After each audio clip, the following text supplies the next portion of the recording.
In just 3 years, the extremist ideology of QAnon has captured the minds and imaginations of tens of millions of Americans. Their core belief? A global cabal, including Democrats, Hollywood elites, and members of what they call the deep state, control much of our lives. The cabal commits atrocities, including pedophilia, Satan worship, and cannibalizing children. But it will be vanquished by Donald Trump in an apocalyptic day called the Storm. QAnon was born when an anonymous character named Q began posting cryptic riddles in an online forum known for hosting hateful and racist content. The movement prospered in pandemic isolation, its followers occasionally erupting in acts of violence, culminating in the assault on the Capitol. But the prophesied storm never happened. Instead, Donald Trump left office, and QAnon followers have found themselves at a moment of truth. The story will continue in a moment. Joe Biden gets sworn in, and you started seeing chatter online, I've been conned, this has all been a scam, and they were out, which is great. That is rare for radicalized individuals. Elizabeth Newman was in charge of policy to counter domestic extremism at the Department of Homeland Security in the Trump administration. The prophecies did not happen. The storm didn't happen. Is there an opportunity right now to, as we say, off-ramp some of these people? Absolutely. For many, it was a light switch effect. But for others, you see them struggling. They're trying to make sense of it. And so they're very vulnerable right now. They're vulnerable to being convinced about some of these newer theories. There's a new one that March 4th is the day that President Trump is going to return and he's going to be president again. If we're at a moment where some of these people are disillusioned and maybe open to new ideas, are far-right extremists, white supremacists, even neo-Nazis, jumping in to this breach right now and trying to peel them off and radicalize them even more? Yes, they see opportunity. They have been posting guides on how to approach a disheartened QAnon adherent, making clear that you don't want to make fun of their ideology, you don't want to be too direct about your white supremacist views, you want to be empathetic.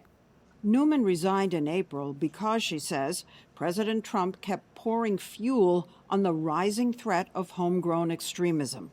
At Homeland Security, when you were there, was QAnon on your radar as a threat? The general consensus at that time period was it could be a low-level policing concern because we had a few incidents of people conducting violence, but by and large, its ideology is not one that promotes violence, at least at that time. What shifted? What turned QAnon into a more violent kind of conspiracy group? It didn't become a violence problem until Donald Trump lost the election, and then they felt like, oh, well, we better fix that, because otherwise Donald Trump can't fix this other big problem of the deep state. And we are going to take out the deep state. QAnon supporters charged into battle with the crowd storming the Capitol on January 6th. Some were easy to spot with their Q signs and Q chants. People, where we go one, we go home. Inside, Officer Eugene Goodman staved off rioters led by a man in a Q shirt. Ashley Babbitt, killed at the Capitol, had previously tweeted a picture of herself in a Q tank top. And then there's the now famous Q shaman. Freedom! Nearly 1 in 10 of those arrested had a QAnon connection. Stop the steal! Stop the steal! And like the movement overall, they were men and women, often older. There was a federal employee, a business owner who covered his store in a QAnon mural, and a real estate agent who arrived by private plane. We come before you, Father, and we pray, Lord God. Some of the attraction of QAnon is their use of Christian symbolism and apocalyptic prophecies. A lot of people doubted a lot of prophets, saints, and sages. A lot of people doubted Christ. A new survey by the conservative American Enterprise Institute found more than a quarter of white evangelical Protestants and nearly 1 in 5 white Catholics believe the QAnon conspiracy. To see Christ used as propaganda for an insurrection, it drives a stake into my heart. Derek Kabilis, pastor of a small Methodist church in Northeast Ohio, has seen QAnon tear through his community. You have said that QAnon is a heresy. A heresy is something that is corrosive to the human soul. When you see the obsession and the paranoia that it inspires, it's hard to call it anything else. Well, thank you guys for coming out. For nearly a year now, due to COVID, he's had to hold Sunday services in his church's parking lot, In this hour of worship, preaching from a makeshift hut into parishioners' car radios. Terrible rabbit holes of conspiracy. He says most of them appreciate his speaking up, but not all. I think we may have had a couple folks that have probably left the congregation. Because of that. Yeah, there are churches in the area that won't challenge conspiratorial thinking. Is the church helping to spread QAnon's ideas? Unfortunately, in some places, yeah. Unbelievably, I think there are some pastors that promote QAnon. The numbers of QAnon followers swelled during the pandemic when people were isolated at home. The pandemic was creating this angst, and it was driving people to extremist ideas. Did DHS drop the ball on QAnon? It's a tough question. I think we really just didn't understand what was happening as it was happening.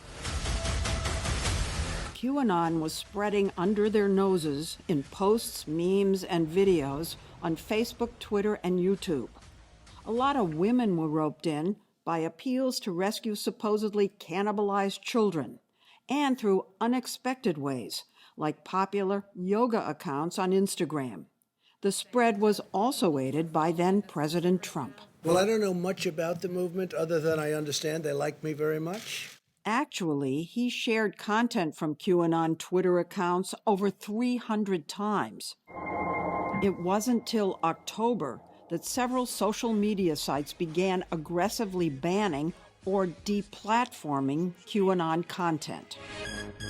If your motive is to sort of lure these people away from QAnon, does deplatforming help? It does help, and that's part of the big lessons out of 2020. The deplatforming didn't happen soon enough. It came too late in the game.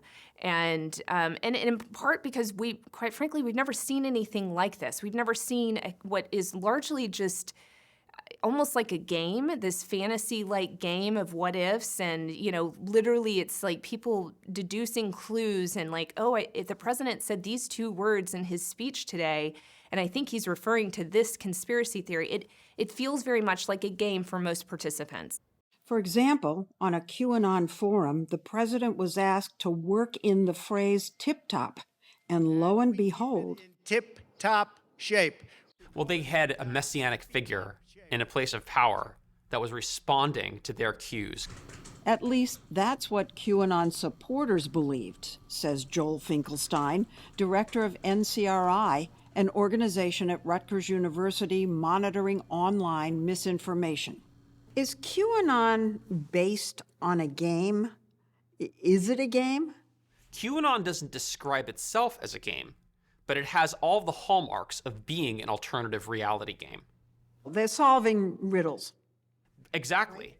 The problem is that over time, they started calling themselves Q Army. So we saw a growth in militarization in the organization. Revolutionary ideas started taking over QAnon.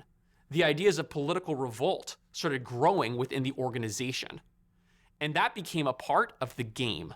What's happening now? The storm didn't happen. Where is QAnon today? Now they've been rebranded.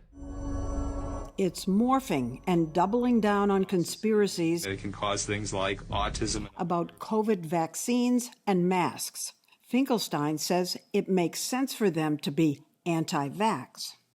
If the pandemic ends, and if enough people get vaccinated and we have herd immunity, will this thing begin to shrivel? Well, it's funny you mentioned that. Doesn't that make sense for why the new target of the conspiracies is the vaccine? Because that's exactly what gives the extremist powers, Leslie. You're saying they need the pandemic, they need the eyeballs spending 12 and more hours a day. And if we can get rid of this pandemic and isolation and quarantine, then are you suggesting the oxygen is depleted? That is the oxygen. But the end of the pandemic is far off. And in the meantime, families are being torn apart by QAnon. On Reddit, we found a group of over 100,000 friends and family sharing horror stories of losing loved ones, while on another site, we saw believers posting that their severed family ties because of QAnon is proof of their moral superiority. Nate, a school psychologist in Minnesota, watched in pain as QAnon gripped his 70-year-old mother. Would you go so far as to say that your mother's detached from reality? As of late, I would. She's not a crazy person. She's a very bright person. But these things happen in a million little paper cuts. Was she a political person before this? Was she a big Trump fan in 2016? No. In fact, we were Hillary supporters then, and my mom was even a Bernie Sanders canvasser in the primary in 2020. You're kidding. Yeah. Well, how do you explain the journey from Bernie Sanders to QAnon? I attribute it more to my mom having a slow decline in trust for media, trust for news, and then many threads of disinformation and ideas and conspiracy theories slowly started taking a hold of her overall worldview. Do you feel you're losing your mother? I sometimes feel like I've already lost her.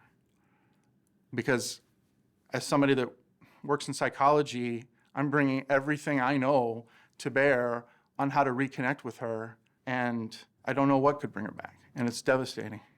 We can show them that there's a whole world of purpose and meaning outside of those lies.